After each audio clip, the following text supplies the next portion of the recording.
Hey, fifth grade.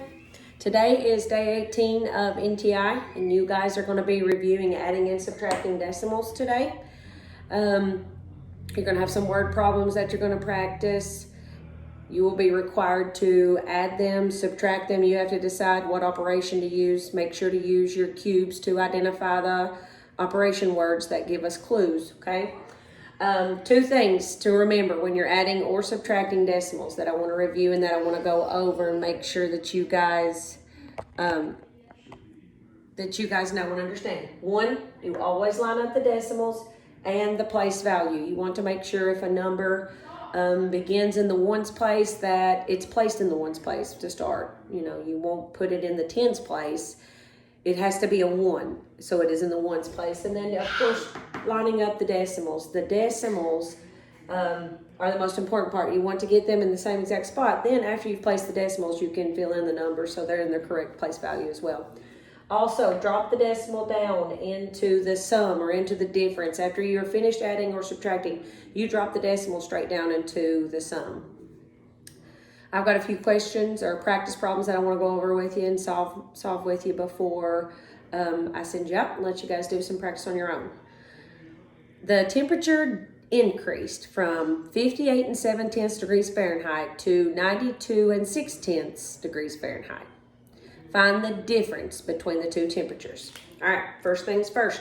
I need to put which number always goes first on subtraction. We're finding the difference. So difference is to subtract. You always need to put the larger number on the top. So it increased to 92 6/10 degrees Fahrenheit. Okay. Now, to find the difference in those two, I have to put our original temperature, which was 58 7/10, and of course, find the difference, which means to subtract. Always start in the furthest side to the left. 6 minus 7, we cannot do. It becomes 16 minus 7, which is 9. Of course, you can't do that. That has to become 8. 11 minus 8 is 3.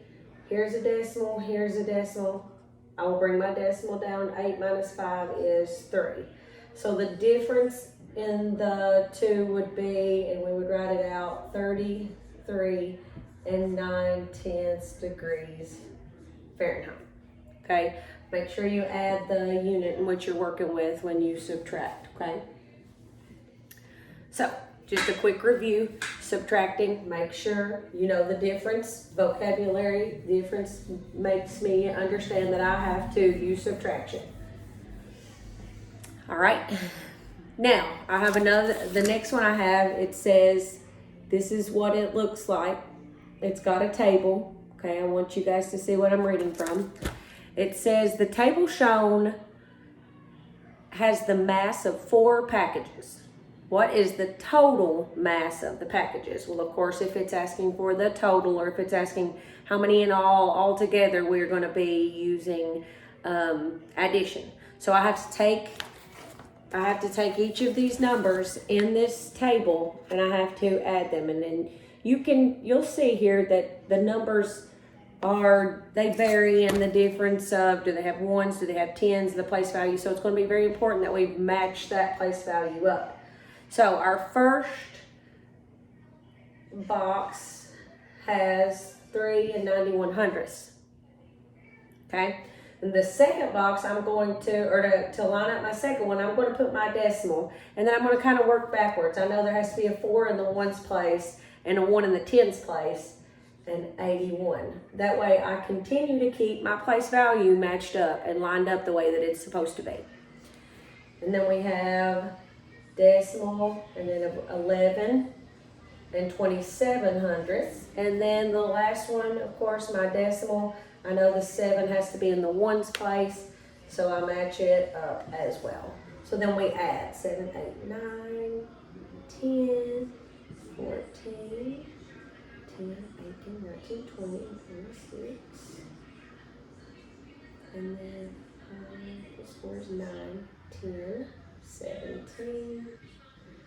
And of course, 1, 2, 3, 4. We drop our decimal 2 spots over. So the total mass of the packages altogether would be, and it would be 37 and 64 hundredths of a kilogram. So that's kind of what you're going to be doing today. You're going to be adding and subtracting those decimals. You just a quick review. I want to make sure we have a good understanding of it. Okay. Make sure that we follow these 2 rules. Always line up the decimals and the place value, and then of course drop the decimal down in the sum or the difference. If you guys have any questions, make sure to let me know. I hope you guys have a great day.